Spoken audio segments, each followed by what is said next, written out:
I would just start by by saying that nobody likes to lose their star player, to lose a marquee player. But given all of the uncertainty about our ability to get a deal done to extend Deron Williams' contract beyond the existing one, I feel like the deal that we just made with the Nets was by far our best option. This trade will allow the Utah Jazz to preserve our assets and to control our destiny. And what it boiled down to was, for me anyway, was my gut sense of whether or not we'd be able to re-sign Deron. And while I never saw any indication that he absolutely wouldn't sign with us, I didn't see any indication that he would re-sign with us. So I would like to thank Deron for 5.5 seasons with the Jazz. I'd like to wish him well for the balance of his NBA career. I consider Deron a friend. I have no hard feelings towards him. I'm grateful for what he did to help us win ball games in his franchise.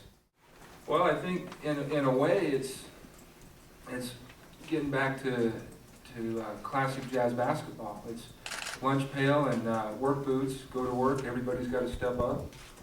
Everybody's got to overachieve, as we've been known to do for many years.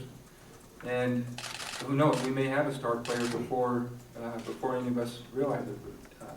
We're excited about these guys that we're picking up, and we think that they've got an opportunity to make us great, potential to make us. Deron is a very competitive, very driven individual. We all know and understand that.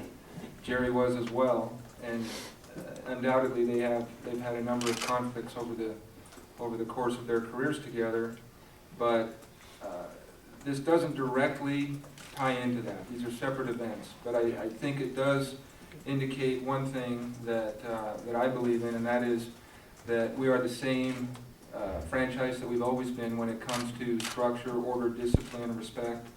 And one thing that will always be the case as long as our family has anything to say about it is that we will support our coach first and our players second. To me, this deal happened when it did because the opportunity presented itself when it did. And this deal came to us. And with all of the uncertainty about Deron's plans for the future and about what the 2011-12 season holds for the NBA, we saw this as a window of opportunity that would only be open for basically about 36 hours, maybe 48 hours.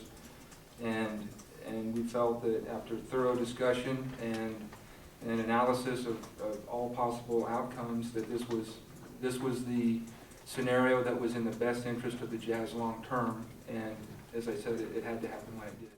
I would say I wouldn't be doing my job if I said it's the end of the moves. I think the direction that we have is to remain competitive and for some of our younger kids to improve, to grow within the system. And that's what we're looking to do. If we can improve our team, we will.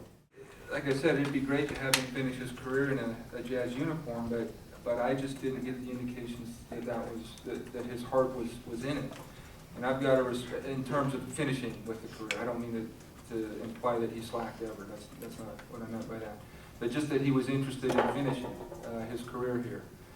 And I think that with all of these athletes, if I try to put myself in their shoes and look at it, what I see is that there's a fairly short window of opportunity for me to earn as much money as I can for the benefit of my family and me and so on.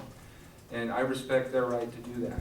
And my sense was, and this is just my sense, this is not based on anything I read or anything Deron said to me or anything like that, is that Deron probably felt like he could attain those objectives in bigger markets.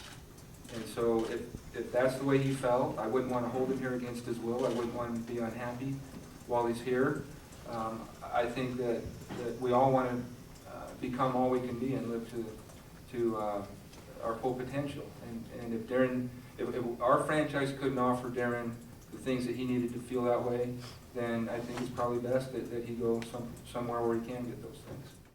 Well, I called Deron a few minutes after 9 this morning personally, and he answered, and I just informed him that we'd made a deal to trade him, and I wished him luck, and he said, all right, I appreciate it, I'll talk to you later. The whole thing lasted maybe 30 seconds. I can tell you that it's my my intent to do everything I can to deliver stability to the Utah Jazz. There are obviously things that are beyond my control, but within the realm of things that I can influence or control, I'm all about perpetuating the great legends and great traditions that are this franchise.